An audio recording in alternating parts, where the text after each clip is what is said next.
up, guys? Rich back here with Fantasy Fishing Edge St Clair Bassmaster Elite Series Edition.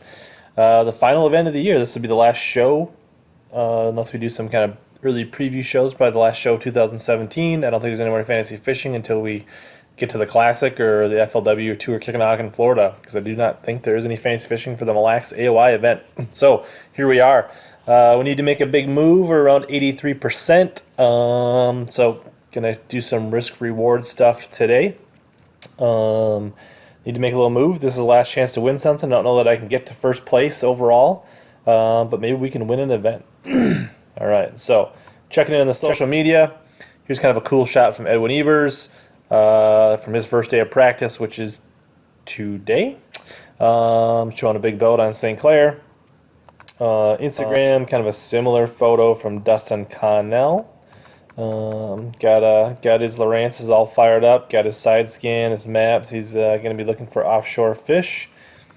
And then here's probably the funniest one. It's from John Cruz, showing you how to properly view today's solar eclipse with a smallmouth bass. So he's got a decent one there. He looks like he's getting on the right step to the right fish. So John Cruz might be somebody to look at. All right. So this event taken out of Detroit, Lake St Clair. So I believe you have the Detroit River, Lake St Clair, and one of the Great Lakes, Erie, Huron. You can go either way. Lake St Clair's been fishing really well lately. I think you can win it there, and it's probably your safest bet to cash a check or get a top 10. Although some of the guys may run to the bigger lakes and fish for bigger fish. Really, that's probably your best chance to catch 25 pounds or better. But there's probably also a little bit more chance that weather's not going to let you fish them, or you're going to strike out a little bit. So in bucket E, we are taking Zaldain. I feel like he is a safe pick. They're in a pretty low percentage ownership. There's a couple other guys to look at here. I think Chris Lane has a first and a third in his last two events, so he seems like the no-brainer to go with in this event. But he's just not fishing that great lately, and his AOI is 95th. So Zaldain is the highest AOI in this bucket, I think. Or maybe not. He's at 97th, but he's the highest ranking Angler of the Year points. And his percentage ownership is a little less than Chris Lane. Maybe I'll regret this, but I feel like that is the safer pick. Brian Stoughton has done okay here. There's not a lot of great stuff to look at here in this event for this bucket. Maybe you could take a flyer on some of these lesser-named guys, but it's kind of slim pickings here.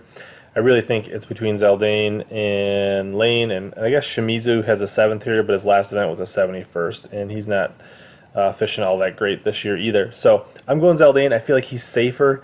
He actually has a shot to do something. He probably needs a check more than Chris Lane does. Chris Lane's probably more of a swing for the fences. If you're looking to hit a real home run here, I'd go Lane. If you're playing a little more safe, I'd go Zaldain here. Bucket D might surprise you a little bit. I'm actually going Keith Poche here. He has 2 events here, an 11th and a 13th, so he's averaged a top 12.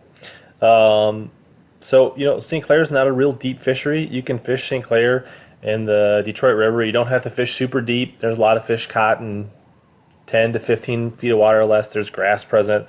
So obviously Keith Poche has something figured out here to be very consistent. Pipkins by far is the ownership percentage, 40%.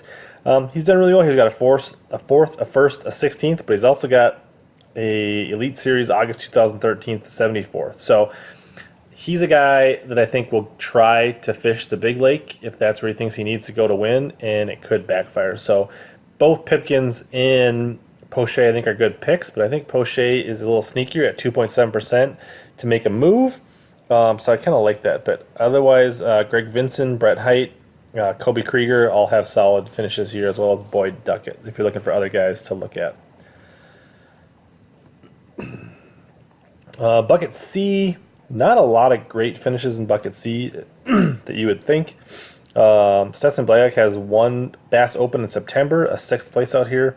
So if you're looking for somebody kind of sneaky, you could look at Stetson. He's got a really low owner percentage. So Van Dam, I think JVD is leading it. A little inconsistent. 2 top 10s and 2 50th to 70th place finishes. I'm actually going with consistency here. I'm going to take Bernie Schultz. He is about tied with JVD in the AOI for the year, like 59th and 60th. But he pretty much cashes a check every time he comes here. Doesn't do great, but he makes the top 50. So if you can get that out of your C bucket and avoid a bomb, and I'm looking for the percentage, like I said, I'm looking to kind of go a little off path here now that I find myself in 5,000th place in the 83rd percentile. Unless I really knock this one out of the park, I really don't have a shot to win anything. So that's the justification there. Ike and Ellie, not great here. A lot of just in the check finishes. So, for the percentage you're getting, I think you get a lot better value out of somebody like Bernie Schultz. B, to me, is where it's starting to get good here. John Cruz has a 17th and a 23rd. So he's a pretty solid pick here. He's already on the right kind of fish, evidently. He's got a really low owner percentage. Jason Williamson's done well here. And Alton Jones Sr. has done pretty well here. He has 5 events fished here. And outside of a August 2001, where he fished 151st, who knows what that could have been, mechanical issues or what. His other 4 finishes are 6th, 12th, 14th, and 20th. So you take out that, his top 4 finishes are an average of 15th place. So for me, that's really great value. And he's, fishing well, making a push at the end of the year. I like him to make a move and improve on his 23rd AOI standing and make a big move. Surprisingly, Aaron Martins has a similar story to Alton Jones, actually. He's pretty good outside of a 1 bad finish. So both those guys are similar. So percentage-wise, I'm going to take Alton Jones Jr. And then finally, in bucket A, where all the big guns are, all your smallmouth experts, Kevin Van Dam's running away with the percentage, so is Brandon Palaniuk. But I'm going to go sneaky again, go down Jason Christie. He's 1 here. He's got a 7th and then another 50th place.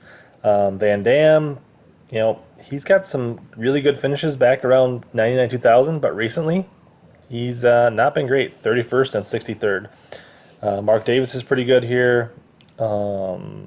Interesting enough, Casey Ashley and Brandon Palaniuk have both had good finishes and bad finishes, but their most recent finish in 2015 were pretty good. So I look for a shootout there for the Angler of the Year. Jason Christie's in 4th. I'm not sure if it's mathematically possible, but he can have a great tournament. He's going to be swinging for the fences, and he's got a pretty low owner's percentages. So a lot of good options here. I think Faircloth, Evers, Fighter, Palaniuk, all really good picks here, but I'm going to go Jason Christie. So those are my picks for this week. 83 pounds, 7 ounces. I think it's going to be just a little more weight. It sounds like St. Clair's fishing better and better all the time. So I look for those weights to creep up from when Todd Faircloth won 2 years ago. So there you go. Those are my picks. Let me know in the comments what you think. Thanks for tuning in. And for more discussion, tune into the Outdoor Score podcast this week, which I will be a guest taking Dave's place, talking fantasy fishing with Matt. You can hear this week on the Outdoor Score podcast, and I'll put a link in the description. Thanks for tuning in.